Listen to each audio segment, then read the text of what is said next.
प्रति ओडियांकर प्रिय होउची एई सजना शाग। सजना शाग आपण माने विभिन्न प्रकार रे बनैथिबे, किंतु मु जे भली भाबरे प्रस्तुत करूची थारुटिए बनेले बहुत ही बढ़िया लागिबो। गरम गरम भात हो किंबा बासी पखाल सज पखाल सबुथिरे एई शागटा ने एते टेस्ट लागिबो आपण माने जानि परिबे नाही। हेलो एवरीवन, नमस्कार, जय जगन्नाथ। मु ममता स्वागत करुछि आपण मानको मो चैनल ओडिया घर चलणी को। आज मु आपण मानक सहित शेयर करबी सजना शागर गोटे सुंदर रेसिपीटे।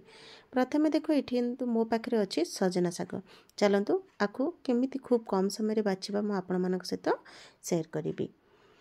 तो प्रथमे सजना शागरु एमिति छोटिया छोटिया डेम्फ सब काढ़ी नबा। शागरु डेम्फ लगी ही काढ़ी कौन करेंगे, जो जाली कंटेनर आपण मैंने परिबा सब छाणिकी रखुवे से भाव में कणारे एमती गलिकी काढ़े। देखिए हाथ में काढ़ा अपेक्षा यहाँ जल्दी बाहरी जाए, आपणकर कम खूब शीघ्र सरी थाए।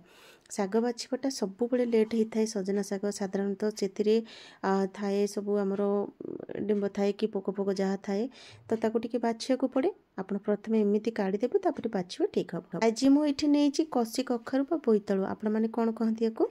तो चलतु आपको छोट छोट खंड करके प्रथमे काटिदबा। आउ मुझे गोटे जह्नी आउ 2 ରୁ 3ଟି भेंडी एमती केबे आपण मैंने ट्राए करछंती कि बहुत ही भल लगे।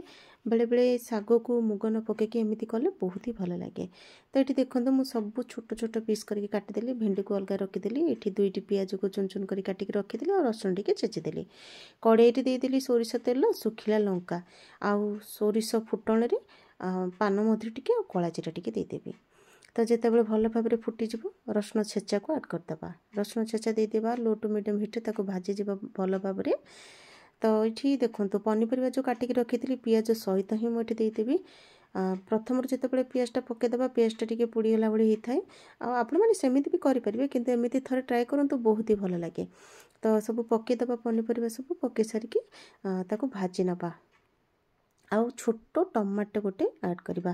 कहीं कहीं टमाटो शाग रे यूज करंतिनी, किंतु शाग रे टमाटो पकेले बहुत ही भल लगे। तो हल्का भाजी गला पर भेंडी को पकईदेवा, आ लुण पकईदेवा, शाग को पकईदेवा।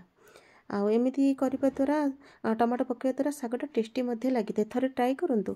एबे देखो कभर करदेली कि समय कर सारा पर फास्ट जाल देकर भाजीदेवा, तापर जाकि आम अल्प समय कभर करवा। ये मोर गरमा गरम शाग पूरा बढ़िया से रेडी हो गला।